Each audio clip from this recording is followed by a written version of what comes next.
नमस्कार शेतकरी मित्रांनो, आज आपण टोमॅटो व्हरायटी ईस्ट वेस्ट या कंपनीचा दिवाकर ही व्हरायटीचा हा डेमोचा प्लॉट आहे। तर ह्या प्लॉटचा आपण व्हिडिओ आज करणार आहे। तर तुम्ही व्हिडिओ बघा, ही जी व्हरायटी ती कशाप्रमाणे ह्याची फळाची सेटिंग आहे, मार्केटमध्ये फळ कसं चालतं ते आपण शेतकऱ्याकडून आपण ऐकणार आहे। तुम्ही व्हिडिओमध्ये कंटिन्यू राहा। शेतकरी बंधू नमस्कार। आज आपण आलो आहे बनकर फाटा येथील प्रगतशील शेतकरी विशाल शेठ बनकर यांच्या शेतामध्ये। यांनी ईस्ट वेस्ट सीड्स कंपनीचं पावसाळी हंगामात चालणारी व्हरायटी टोमॅटोची व्हरायटी दिवाकर आपल्या शेतामध्ये प्लांटेशन केलं आहे आणि त्या पिकाबद्दल आपण त्यांच्याकडनं सविस्तर माहिती जाणून घेऊया। शेठजी सांगा तुमचं नाव। नमस्कार, माझं नाव विशाल बनकर, मी टिंगोरे इथे गेले 10 वर्ष शेती व्यवसाय करत आहे। तर ज्यावेळेस मी टोमॅटोच्या नवीन व्हरायटीबद्दल माहिती घेत होतो त्यावेळेला मला ईस्ट वेस्ट कंपनीच्या दिवाकर ह्या व्हरायटीबद्दल बऱ्याचशा माझ्या मित्रांकडून समजलं। त्याच्यानंतर मी अनारसे साहेब किंवा बडे साहेबांशी त्या विषयावरती कॉन्टॅक्ट केलं आणि मला डेमोसाठी त्याचं सीड अवेलेबल झालं। त्याच्यानंतर आम्ही नर्सरीमध्ये ते सीड दिल्यानंतर एक 20-22 दिवसानंतर सीड आम्हाला रोपं आम्हाला लागवडीसाठी शेतामध्ये आली। आम्ही 5 ते 6 मेच्या दरम्यान लागवड केलेली आहे आणि आता 5 ते 6 जुलै म्हणजे 58 ते 60 दिवसामध्ये प्लॉट हार्वेस्टिंगसाठी तयार आहे।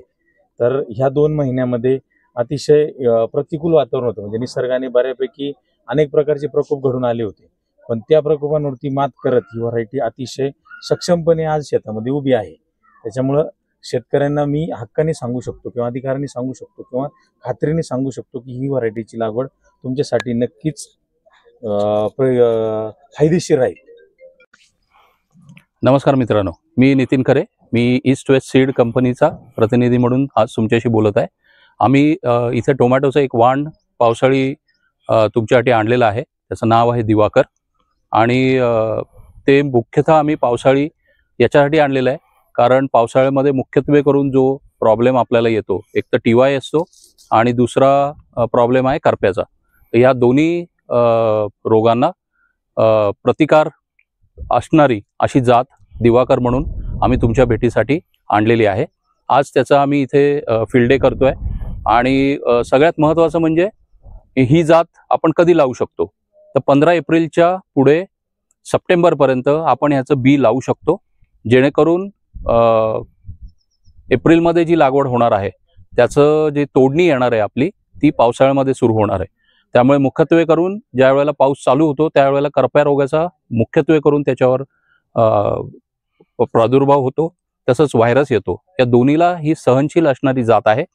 आणि दुसरं महत्त्वाचं, पावसाळ्यामध्ये साधारण 4थ्या पिकिंग नंतर साईज, जो फळाचा साईज आहे तो कमी व्हायला सुरुवात होते, तर तो प्रॉब्लेम ह्या जातीमध्ये नाही। त्यामुळे शेतकऱ्याला भरघोस उत्पन्नही मिळेल, साईज चांगला राहिल्यामुळे त्याला मार्केटला रेटही चांगले मिळतील। आणि तुम्ही बघू शकता इथे झाडांमध्ये की तुम्हाला साईज इथे दिसेल। सेटिंग वगैरे जर बघितलं पावसाळ्याच्या हिशोबाने, रेनी सीझनच्या हिशोबाने, तर साईज बी चांगली आहे आणि रायपनिंग त्याचं जे आहे युनिफॉर्म रायपनिंग आहे, साईज युनिफॉर्म आहे, वेट फ्रूट वेट चांगला आहे, कलर पिकल्यानंतर अतिशय डीप रेड कलर येतोय। त्याच्यामुळे अवश्य सर्व शेतकऱ्यांनी पावसाळी हंगामासाठी दिवाकर या वाणाची निवड करावी अशी मी सर्वांना विनंती करतो। नमस्कार। तर आपण हा दिवाकर या व्हरायटीचा प्लॉट तुम्हाला मी दाखवला, तर तुम्ही हा प्लॉट चा व्हिडिओ पूर्ण बघितला असेल। चॅनलला लाईक करा, शेअर करा, सबस्क्राईब करा, बेल आयकॉन नक्की क्लिक करा। मी तुम्हाला असे नवीन व्हिडिओ बघतील। धन्यवाद।